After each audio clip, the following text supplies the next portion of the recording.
I just wanted to talk to you all about my experiences as a teacher librarian. This is my second year, so I've been doing it for 5 terms.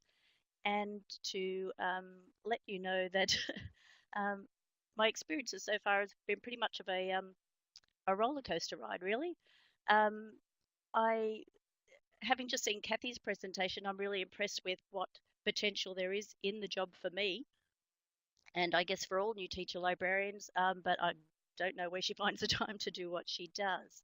So for me, as I say, it's been a roller coaster ride so far with some dodgem cards thrown in as well.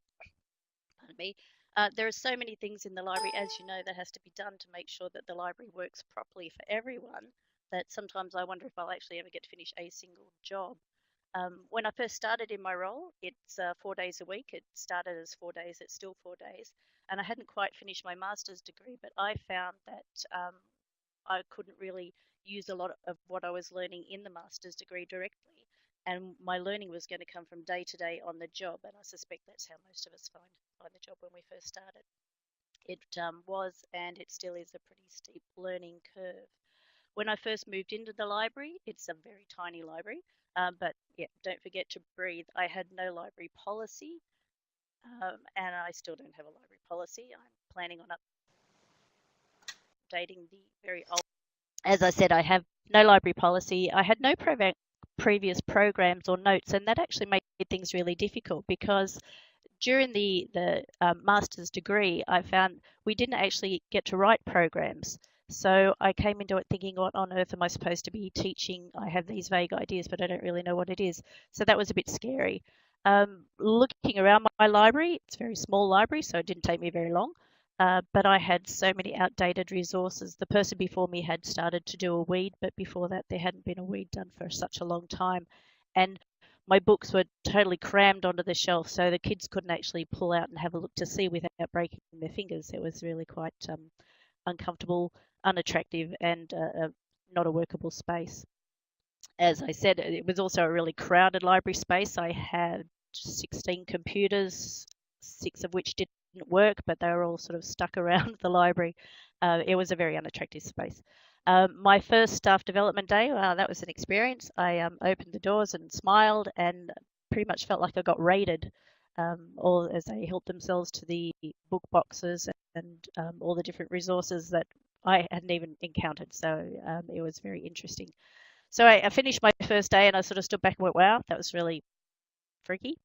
But what are my priorities? And just referring back to what Colleen said, the title of the job is teacher librarian. So my first priority was to be teaching. And with that comes programming. And as I said, with the degree, we didn't really learn how to program. So it was kind of difficult to work out what I needed to do. I had some teachers who wanted me to teach specific units, and they gave me a unit to teach. That was really good. But I also found it really difficult in some ways because I felt that teaching just to what they wanted to cover didn't help me teach the library skills that I needed to teach. And so I find that I tend to still rewrite programs quite a bit to suit what the teacher needs to get out of it, but also the different skills that I want to teach, which concentrating mainly on library skills, on research skills and things like that. I do a lot of talking about plagiarism and a lot of talking about copyright, and I would recommend to anybody to go and do the copyright course that's offered free if you get the chance. Um, so again, as RFF teacher, I think somebody noted in the comments there that, good luck doing team teaching because most primary teachers, primary librarians are RFF. We don't even get to see the teachers, and that is true to an extent. They drop them off, smile and wave, and off they go. But you're there, and you have to, cope with the class and deliver what you can. I have most of my classes where I've not been given a unit to teach, and so I have to come up with the whole thing myself. Again, I fall back on teaching the various library skills, but I also start out with things just basically looking across what I want all the kids to come out of from the beginning of the year to the end of the year. I want them all to learn to love books. Obviously, yes, books are a big part of it, but I want them to start thinking of themselves as researchers and to give them Oh, the incentive, I suppose, the enthusiasm and the encouragement to get in there and start exploring different books and not just fiction books, but exploring non-fiction books as well, and start seeing themselves as learners and explorers within the knowledge framework, I suppose. And so I try very hard to deliver all my lessons with a part of it where the kids can go and do some independent research themselves. They love making things. So one of my most successful units was children as change makers, and I used literary nonfiction as my basic texts, where the children were given their fantastic series by Citizen Kid. The kids were given all these books to explore, and then they had to solve a problem. They had to come up with a real world problem and solve it. And they really got into that and made a huge mess in the library. It was like my first makerspace. Massive mess, but the kids were so engaged, and they still talk about it. And that was in first term last year when I first started. So sometimes not being given a unit to teach by the teachers is really an advantage, because you can explore lots of different ways to engage your students and to encourage them to become learners in a really dynamic way. And I felt that that unit worked really well. I did actually try it in another school, because last year I was working in two different schools, and it fell flat in the second school. So it's also very interesting on the students in the particular school, I suppose. Um, so with programming, teaching library skills, yes, that's really important. We know we have to teach those skills. And as I say, I try and start doing it from very loosely stage 1 through to stage 3. There's a lot of emphasis on digital literacy as part of your program, which is really interesting, because I was told in my first year last year that I was not to teach digital literacy. It wasn't part of my role. So there goes a third of my master's degree and what I was doing with that out the window. I have only a few computers in my library, so doing any digital literacy work is kind of difficult. Any computer work is quite challenging, in part because I have students in each class who just dive onto the computers and they don't really share very well with anybody else. So they always hog the computers, and it's not really a great learning environment for all the others. So in some ways, I minimize the use of the computers, because it doesn't really assist my classroom management, and it doesn't always assist the what I want the kids to get out of the lesson. Programming, again, looking at the outcomes. I always obviously look at the outcomes in the English syllabus that I'm trying to fulfill, but I look across other areas of the curriculum as well, and I don't limit myself just to literacy-based teaching. I suppose I try and expand it. Again, I want the kids to see the library um, as, yes, the hub of the school, but also the place where they go that we can find stuff out just about anything. And we know that they can do that in the library, but I want them to come with a sense of excitement as they walk through the door, and not, oh, she's going to make us research this again. So I work really hard to make sure the kids see it as being as an exciting place to explore, and that helps me meet the outcomes that I target identify for myself. The other part of programming is whether or not to assess. Now, I spent ages at the beginning of last year, or at the end of term 2, putting together individual comments and going through all the work that I'd marked and coming up with, what I thought were very considered comments that could go into the reports, and they weren't used at all, which was really sad. But it was useful for me to go over where the kids had come. But I guess for a beginning teacher librarian out there, talk very early in the term to your staff as to whether or not they want a comment from library, or whether they just want a box ticked saying yes, they're regular borrowers or something like that. It did take a long time. It was a valuable exercise for me, but I could have done other things with that time. So I always assess the students as I go along, just for myself anyway, as any teacher would do, because you need to work out where your program is working and where your program is not working. So I always assess along the way, and do modify my programs from term to term. Not that I've had that many, I admit, that I've had to modify. But I must say that with programming, initially I found it really hard and really time consuming to find copies of programs that I liked, and I found it difficult to find good content. The books that I had in the library to teach library skills were really interesting, because they still talked about teaching kids about VCRs and floppy disks and things like that, which gives you an idea of how old those resources were, which are no longer in my library. But I found it was very hard to try and come up initially with a good library program.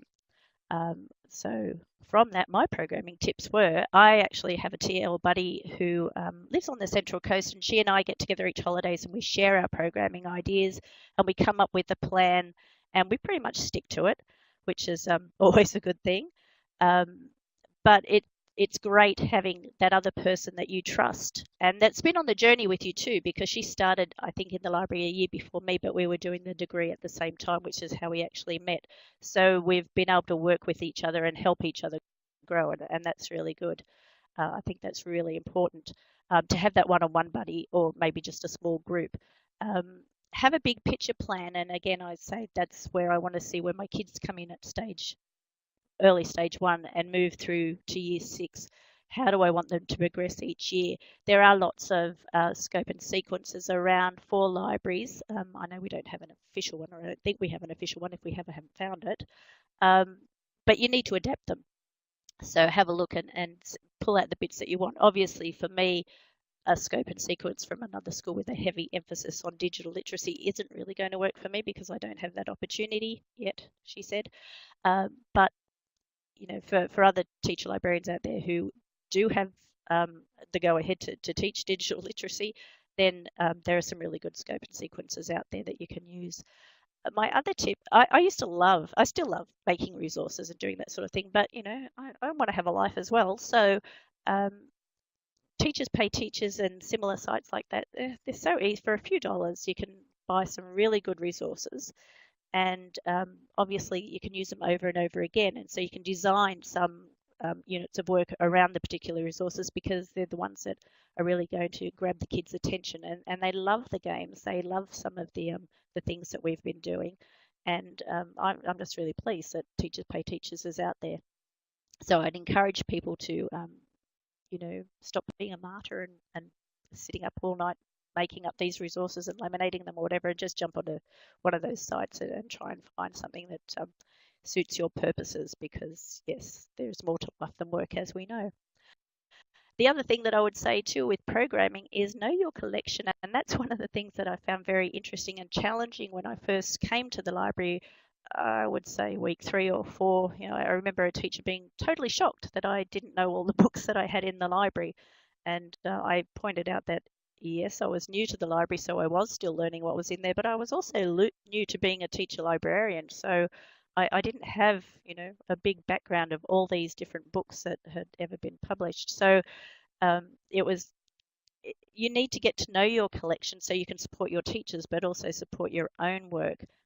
And other than weeding and just browsing along the shelves and things like that, if anybody has any great tips on getting to know your collection better, I'd love to know. But I spend a lot of time on the floor sorting through books, having a look at them, and I find some treasures that I didn't think that we had in the library, partly because they don't always come up under a search, but also because you just have to spend the time going through your shelves, I think, physically to find your way. From programming, that was a very general idea of programming for me, I suppose. Supporting staff. Now, Kathy mentioned a lot of these sorts of things, so I'm not going to go through them in any great detail because I think she covered it really well. Thank you, Kathy. Scope and sequence. So again, what resources are in the collection to support your staff's teaching? And that's just not books, but have a look in the teacher resource section, because they often forget to have a look in the teacher resource section. I hope they wouldn't look in ours at the moment because it's an absolute mess. I mean, I'm trying to cull resources that have been there since the early 80s, which doesn't mean they're bad, but they need some updating. Introduce them to Oliver and show them the basic functions. I did this at our staff development day this year, and I'll just flick to, I just showed them what we could do with Oliver. I've changed the colours because you can see what colours I like, but I use it to promote mainly to the students what is going on. But a lot of the teachers don't really look at Oliver. I mean, they'd rather come and ask me or you as a teacher librarian, do you have this? Well, yes, but you can find it yourself. I'm trying to teach them to be independent learners as well. As I've said on here, the columns can be changed. You all know that. You can change them to reflect what's happening in the library. We're having genre badges, trying to get the kids to earn those. We're having an author study. We're doing all sorts of things. We're also having a competition, which isn't compulsory and nobody's actually volunteered for yet, but I live in hope. Attend stage meetings. I do this regularly, but I don't stay there long. So I pop around to each stage meeting, just one stage per week, and I might be there for 10 minutes. I talk to them about what they need. I tell them what's new that might be happening in the library, or new resources. If I have the new resources in my hands, I'll take them and show them to them. I also do take them to stage meetings, staff meetings, but with staff meetings, I don't know about you, but they tend to go on quite a long time, so I'm really time wary, I suppose, about taking resources along to those. But I find that you do have to do that to an extent, because as a new teacher librarian, again, coming back to the weeding and the old resources idea, you just, I wasn't sure what they needed. So I actually had at the last staff meeting, they all came down to the library, had the books spread everywhere, and they went through. It was like kids in a candy shop. Yes, oh, we had this, I forgot about this. Thanks. Sorry. And I got Gina, sorry to interrupt. We're running a little bit out of time. Would you mind, dearly, if we perhaps left it there? You've got all your other slides and you've given us lots of information. I hope you don't mind, but we do need to move on so that Doug and Wendy can have a short session, because we don't want to keep people too late. But thank you so much for all that you've given us, and everyone, please refer to Gina's great PowerPoint presentation to get some more support. So many thanks, Gina.